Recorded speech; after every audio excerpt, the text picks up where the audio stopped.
नमस्ते सभी को। मैं हूं सृष्टि और आज हम Bhagavad Gita chapter 8 attaining the supreme के श्लोक 7 को कवर करने वाले हैं। रोज के से पहले मैं संस्कृत में श्लोक को पढ़ूंगी, उसके इंग्लिश ट्रांसलेशन को देखेंगे और मीनिंग को समझेंगे। एंड साथ ही साथ बता देना चाहती हूँ कि अगर आप रेगुलर भगवद गीता के अपडेट्स को पाना चाहते हो तो मैं रोज सुबह 6-6:30 बजे के अप्रॉक्स के टाइम पे मैं भगवद गीता अपलोड करती हूँ। मेरा फिक्स टाइम रहता है। मैं सोचूँ उसको फिक्स टाइम 6:15 करती हूँ क्योंकि मेरा प्री रिकॉर्डेड ही रहता है। सो उससे क्या होगा, आप लोगों का एक अभ्यास बनेगा रोज़ भगवद गीता सुनने का या उसको पढ़ने का या उसको समझने का। तो आप लोग मेरे चैनल को सब्सक्राइब कर सकते हो एंड बेल आइकन का नोटिफिकेशन ऑन रख सकते हो। मेरा भगवद गीता के चैप्टर्स के अलावा भी मेरे चैनल पे मैं टैरो रीडिंग्स भी करती हूँ, जिससे कि आपके भविष्य के साथ में आप कनेक्ट करके फिर स्पिरिचुअलिटी के साथ में अपने लाइफ को हील कर सकते हो अगर किसी भी तरीके की प्रॉब्लम्स है। मेरी हीलिंग टेक्निक बहुत अलग होती है। मैं बहुत अलग टाइप की टैरो रीडर हूँ क्योंकि मैं कृष्ण भक्त हूँ। मैं टैरो रीडिंग से एनर्जीज को समझ के फिर उस इंसान को गाइडेंस देने में पसंद करती हूँ और सारे गाइडेंसेस मेरी स्पिरिचुअलिटी से कनेक्टेड ही होती है। हमेशा वो कृष्ण भक्ति से ही नहीं, आप जिस किसी रिलीजियस प्रैक्टिस से बिलोंग करते हो उस रिलीजियस प्रैक्टिस से जुड़ के होती है। मैं सारे रिलीजन्स को बहुत रिस्पेक्ट करती हूँ। स्पेशली मैं क्रिश्चियन स्कूल से थी और वहाँ पे हमारे मिक्स्ड एनवायरनमेंट के बच्चे थे, मिक्स्ड रिलीजन के बच्चे थे। तो मैंने उस टाइम पे क्रिश्चियनिटी के साथ साथ इस्लाम को भी बहुत अच्छे से समझने की कोशिश की। हालांकि समझने की अंत तो कभी नहीं होती है, और भगवद गीता को तो समझ ही रही हूँ। साथ ही साथ बाकी भी और भी बहुत सारे रिलीजन हैं जिनका शायद मुझे चीज़ें उतना पता नहीं है, तो वो भी आप लोग के साथ में जुड़ते जुड़ते पता चल ही जाएगा। तो आज देर न करते शुरू करते भगवद गीता चैप्टर श्लोक 7। तस्मत् सर्वेषु कलेषु ममा अनुस्मरा युध्य च मय्यर्पिता मानो बुद्धिर्मम इवैस्यै असंशया। Therefore, Arjuna, you should always think of me in the form of Krishna and at the same time carry out the prescribed duties of fighting.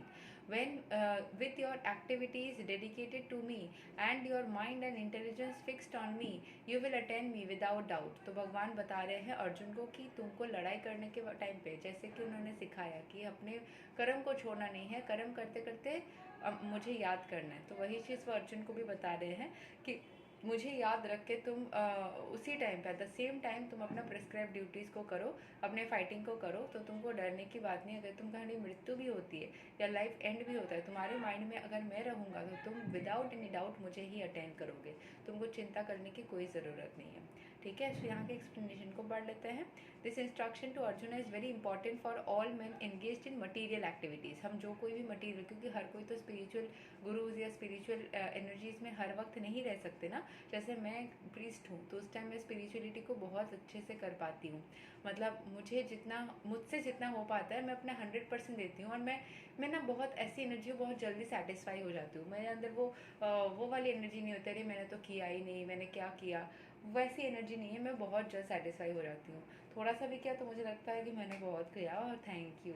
ठीक है, सो ये वाला चीज़ जो यहाँ पे बोला गया है कि मैं अभी स्पिरिचुअलिटी करने के टाइम पे मैं कनेक्ट कर पा रही हूँ। लेकिन मान लीजिए जिस टाइम मुझे मटेरियल चीज़ें करनी हो रही है, जिस टाइम पे मैं टीचिंग कर रही हूँ, जैसे मैं टीचर भी हूँ, लोग बच्चों को पढ़ाती हूँ, तो मैं पढ़ा रही हूँ, या किसी टाइम पे मैं कहीं पे ट्रैवल कर रही हूँ, मैं किसी टाइम पे सिंगिंग कर रही हूँ, ठीक है, या टैरो रीडिंग कर रही हूँ, ठीक है, उस सब टाइम में तो मैं भगवान का डायरेक्ट तरीके से नाम नहीं ले पा रही हूँ। लेकिन मेरे दिमाग में अगर उस टाइम पे भगवान को मैं रखती हूँ, ठीक है, the Lord does not say that one should give up his prescribe duty. सबसे ज़्यादा इंपॉर्टेंट श्लोक पूरे भगवत गीता में जो रिपीट में आया है, और एक पहले वाले चैप्टर में भी ये सारा चीज़ था। Lord never says one should give up his prescribe duties और engagements. One can continue them and at the same time think of Krishna by chanting Hare Krishna. This will free one from the material contamination and engage the mind and intelligence in Krishna. By chanting Krishna's name, one will be transferred to the supreme planet Krishna लोका without a doubt. तो अगर हर वक्त आप कृष्ण भगवान के बारे में सोचते रहते हो, हर वक्त अगर करते रहते हो, तो आपके लाइफ में ऐसे ही चीज़ें बहुत ज़्यादा बेहतरीन तरीके से होता रहेगा, और साथ ही साथ आप कृष्ण भगवान को भी अटेंड कर ही लोगे। सो यही तक था श्लोक number 7 of Bhagavad Gita chapter 8। अगले वीडियो में हम श्लोक 8 को कवर करेंगे। तब तक के लिए हरे कृष्ण, राधे राधे, जय श्री राम।